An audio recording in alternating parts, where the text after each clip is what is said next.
The milestone that we're working on for this activity is tummy time, and the tool that you need for it is your body. We're going to be talking about how to use your body to form a nest to help your baby tolerate tummy time better. All right, so the first thing you want to do is you kind of want to make like a number 4 with your legs. And so one leg goes out straight or semi-straight, and one leg is kind of bent here. You're going to take your baby on their tummy. They're going to be kind of all flexed up here in that kind of newborn flexion position. And you're just going to put them over your thigh, just like that. Always remembering to keep their hands close to their face. You don't want the arms extended kind of out to the side like an airplane. You want them under, right underneath the shoulders with the hands close to the mouth, just like that. And so here's your number 4. I'm not sure if that looks like a backwards number 4, but you get the picture. And then all you're going to do here is bring your other leg kind of close next to it. You can kind of cross your ankles at the bottom there, or you can just put your leg underneath here to kind of squeeze baby gently into this space. Now the reason why we're doing this is because when baby's a little bit more upright here, it's not as taxing on their ability to breathe in and breathe out when they're in an against gravity position. When baby is completely on the floor in a tummy time position, it's a lot harder for them to breathe in and breathe out, expand the muscles that are involved in breathing in the intercostals, in the ribs, and in the chest. It's harder for them to do that. And so sometimes babies get distressed. They get kind of anxious and nervous there. And so the more that we can help them out, if they're having a harder time with that, the better off they're going to be. So we want to pay attention to the environment here. The environment is our body and the surface that we're on. We're using our body as the tool that's helping our child meet this milestone.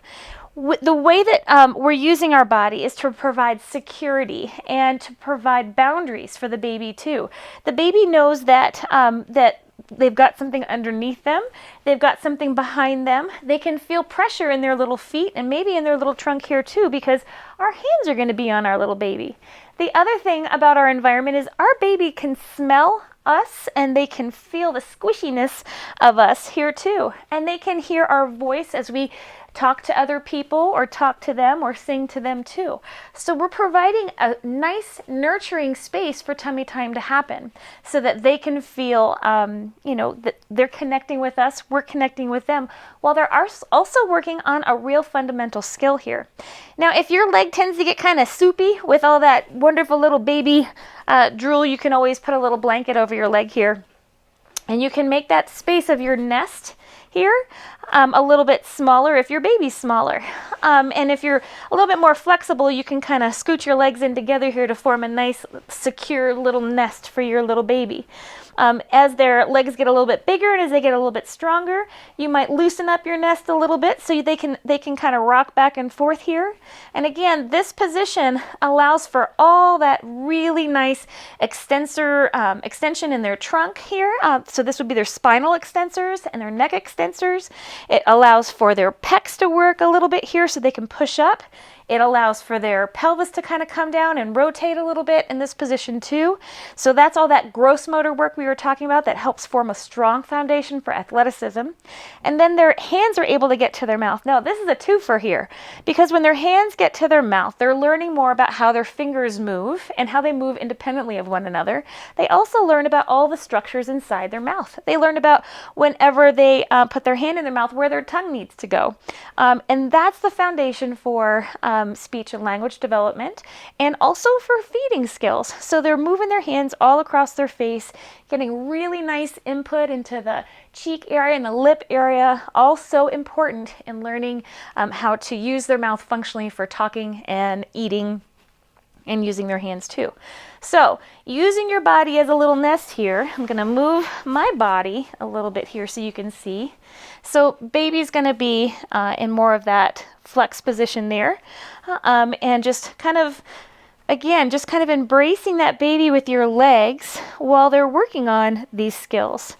Now, when your baby's over your leg like this, they're also just kind of part of your life, part of your environment. So they're going to hear you talking to your partner or talking to your other children or to your dog or your cat. But you can also place things that are interesting to them.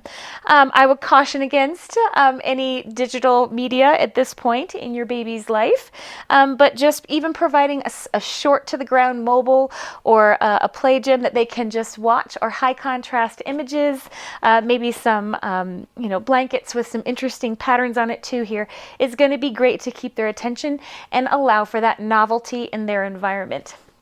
Now, paying attention to how your baby responds to this and being so close allows you to intervene if they start to get tired.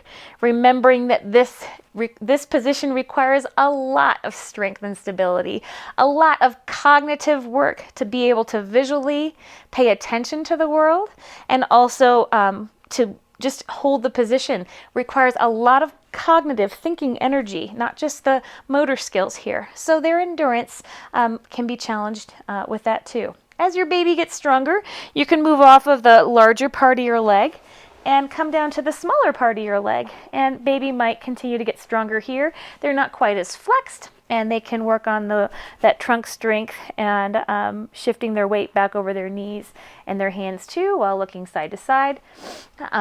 Also a really great position for them.